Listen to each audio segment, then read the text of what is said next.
पाएगा। आगे बिरसा जी कहते हैं कि ये प्रकृति मेरी जननी है, इसकी रक्षा हमें हर हाल में करनी है।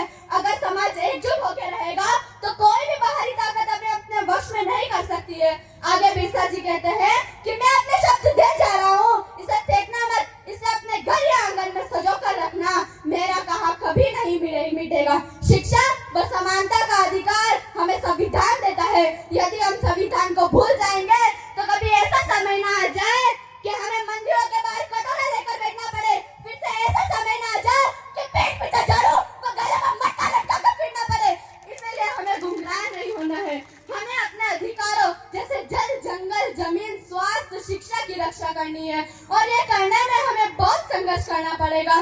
मैंने देखा है कि जितने भी लोग इस हमारे समाज के लिए लड़ते हैं उन्हें दबाने के लिए कितनी कोशिशें होती है। जैसे आज भी आप देख सकते हैं कि राजकुमार राव जी, भंवर दादाजी, मांगूनाथ दादाजी आदि नेताओं को कितना दबाने की कोशिश होती है, फिर भी वो दबते नहीं है। वो हमारे समाज के साथ तन व मन के साथ खड़े रहते हैं।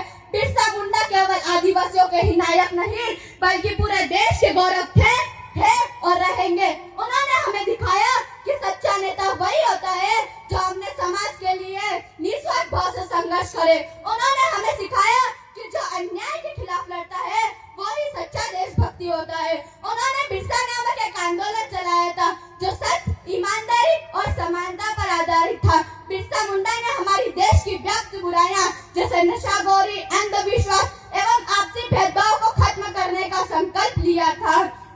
सूरज क्या जाने चांद क्या होता है, जमीन क्या जाने आसमान क्या होता है, और जो मंदिरों के बाहर भगवान के नाम पर भीख मांगकर खाए उसे क्या पता भारतीय संविधान क्या होता है।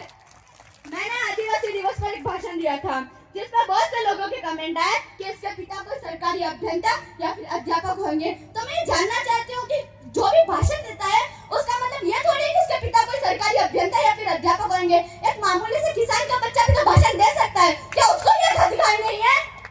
तो मैं उन जानकारी के लिए बता देना चाहती हूँ कि मेरे पिता एक सरकारी अभियंता या फिर अध्यापक नहीं, एक मामूली से किसान है। और हमारे लोगों को हमेशा ही सही दबाया जाता है। कैसे? एक बार हम आदिवासी दिवस मनाने के लिए इकट्ठा हुए थे तो हमारे एक सामाजिक कार्यकर्ता ने मंच पर 5वीं अनुसूची व पैसा एक्ट के बारे में बताना चाहा तो उन्हें कुछ दबंग व राजनीतिक लोगों ने उन्हें मंच से नीचे उतार दिया। मैंने सुना है कि संविधान में हर एक नेता को या फिर हर एक सामाजिक कार्यकर्ता को बोलने का अधिकार मिला है, तो उन्हें मंच से क्यों नीचे उतार दिया गया? तो तभी से मैंने संकल्प किया कि उनकी बात को मैं आगे बढ़ाऊंगी और तभी से मैंने संकल्प किया कि मैं बोलना शुरू करूंगी और आज तक बोलती आ रही हूँ। जब कोई पूछे